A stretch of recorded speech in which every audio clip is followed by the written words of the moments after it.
COVID, it has made it very difficult for us to come together really for anything. We've had to do graduations differently. We've had to do convocation differently.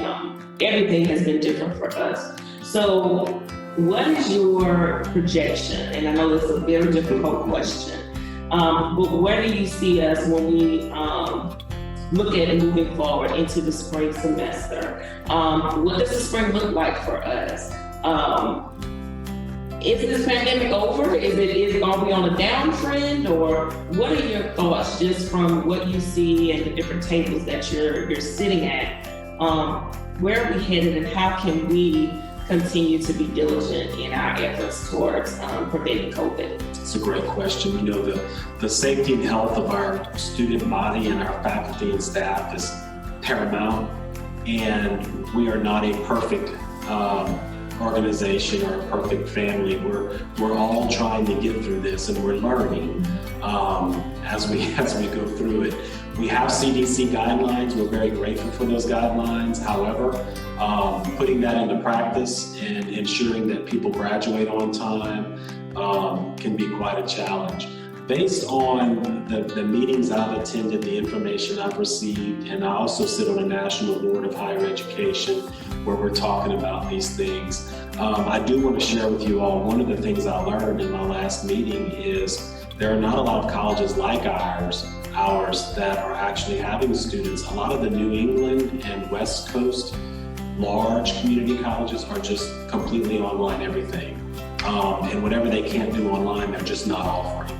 And for us, that's certainly a disservice to our students. We really believe and still believe that we are able to come together and build out some safe places for students to complete their training. There's a lot of talk right now about there's a lot of talk politically, but there's also a lot of talk in the scientific community about a vaccination.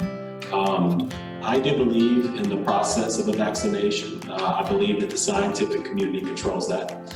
And that if we're successful and we do have a vaccination, whether it's this year or early next year, remember all along they were saying spring of 2021, the vaccination. And spring of 2021 is certainly right around the corner.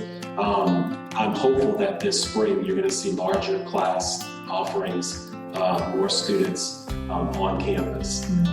That's our goal. That's what we're going to try to schedule for. However, if we have a setback with flu season and we see that we can't do that, we're going to pivot and we're going to come back to exactly, more than likely, what we look like now, unless there's a significant impact that we're not prepared for. If you've noticed, and it's been communicated, we've partnered with Walgreens. We're going to have flu vaccinations available on every campus. We've already had some already for students, faculty, and staff to get their flu shot. I encourage all of you to do it. There's science behind it.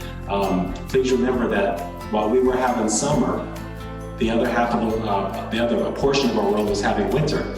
And so we've watched their flu season already. And so that's how we're prepared for this flu season. That's why the vaccinations are so important. And a lot of the lack of flu season, the limited flu season they've seen in the Southern Hemisphere is because of mask wearing. And so I want to encourage everyone to remain diligent. Until we have a vaccine, the mask is your vaccine. And social responsibility is extremely important. We're following CDC guidelines, which is continued mask wearing, continued symptom checking.